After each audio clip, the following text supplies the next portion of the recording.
Check তুলে দিচ্ছেন মাননীয় মুখ্যমন্ত্রী এবং তার সাথে প্রথা মাফিক বিবাহের সমস্ত পোশাক।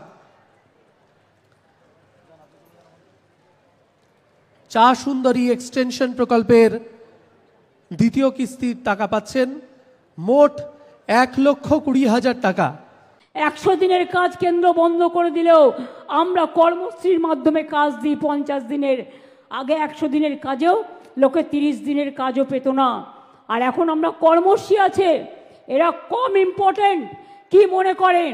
ওদের চেহারাগুলো কালো, ওরা দেখতে গরিব, ওরা সাধারণ ঘরে থাকে, তাই তাদের কোনো মূল্য নেই। আমি মনে করি যারা মাটিতে কাজ করে তার মূল্য সবচেয়ে বেশি।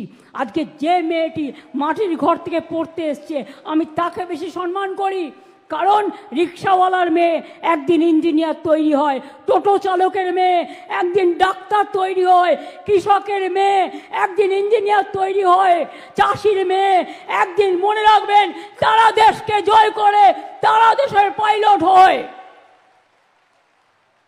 তাদের দিকে তাকান, তাদের দিকে ফিরে দেখুন, মনটাকে মুক্ত করুন, মনটাকে বদ্ধ করবেন না। আর একটা কথা হচ্ছে, আমাদের শরীরটা কেমন জানেন? আমি একটা গান লিখবো বলে ভাবছিলাম, রোজই আমায় কখনো কখনো লিখতে হয়। আমরা ফুলপুরা শরীফ, ইসকনের, ওয়ার্ল্ড হেরিটেজ সেন্টার, গঙ্গাসাগর, পাথর চাপড়ি সব সেকশনের জন্য, হিন্দু, মুসলিম, শিখ, ইসাই সবার জন্যই কাজ করে যায়। মনে রাখবেন একটা কথা, জয়গাই ডেভেলপমেন্ট অথরিটি আর একটা বড় জল প্রকল্পের কাজ করছে। 90% কাজ হয়ে গেছে, 94 কোটি টাকা খরচ হবে, 87,000 মানুষ জল পাবে। পানীয় জল জলপাইগুড়ি জেলার জল স্বপ্ন প্রকল্পে 4,38,000 বাড়ির মধ্যে 2,27,000 বাড়িতে, আলিপুরদুয়ার জেলায় 3,65,000 বাড়ির মধ্যে 2,11,000 বাড়িতে জলের কানেকশন পৌঁছে গেছে, বাকিরাও পাবেন। এইভাবে আমরা আস্তে আস্তে সব সময় মতো করে দেব। কেউ যদি ভাবেন যে আমি তো আর ম্যাজিশিয়ান নই রে ভাই, যে আজকে ম্যাজিশিয়ানের মতো ছোঁয়াবো আর আকাশ থেকে গুপি বাইনের মতো, বাঘা বাইন সিনেমার মতো টাকাগুলো ঝরে ঝরে পড়বে, না, তা নয়। টাকাটা আসতে হয়।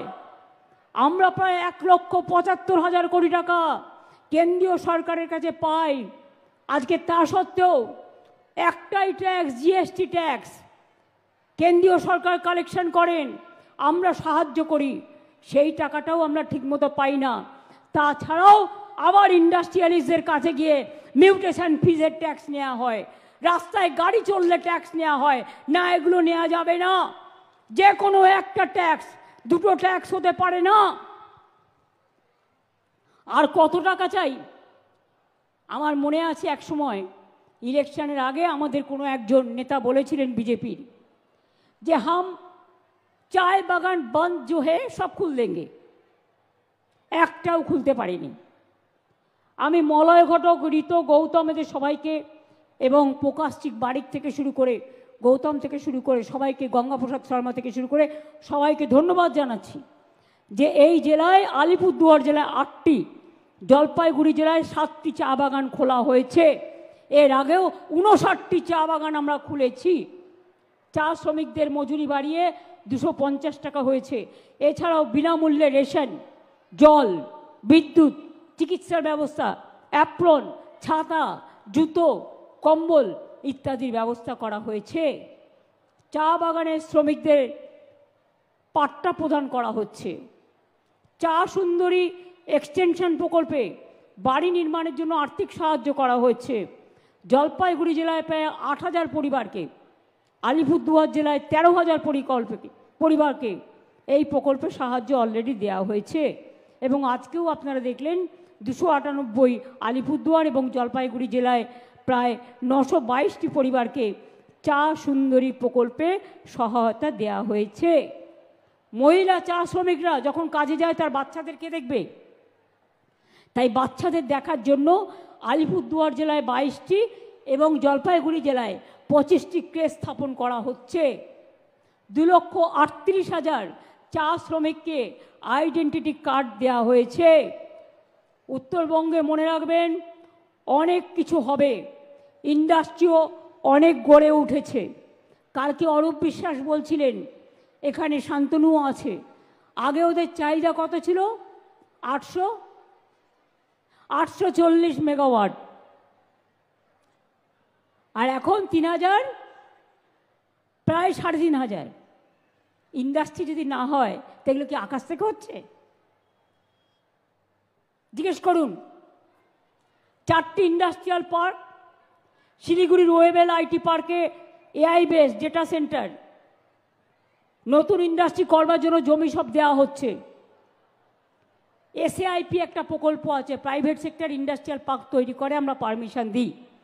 77 একর জমিতে 5টা উত্তরবঙ্গের ইন্ডাস্ট্রিয়াল প্রাইভেট পার্ক হচ্ছে, যেখানে কয়েক হাজার মানুষ চাকরি পাবেন। এছাড়াও মনে রাখবেন, আমি উত্তরায়ণের পাশে আমাদের যে 18 একর গভর্নমেন্টের জমি আছে তার থেকে 10 একর জমি দিচ্ছি, কারণ কলকাতায় আমাদের ইন্টারন্যাশনাল কনভেনশন সেন্টার আছে, দীঘায় আছে, উত্তরবঙ্গে ছিল না। উত্তরবঙ্গের শিল্পকে এগিয়ে নেওয়ার জন্য উত্তরায়ণের পাশে 10 একর জমি আমরা দিচ্ছি, যাতে এখানেও ইন্টারন্যাশনাল কনভেনশন সেন্টার হয়, শিল্পপতিরা আসেন এবং নতুন নতুন শিল্প গড়েন।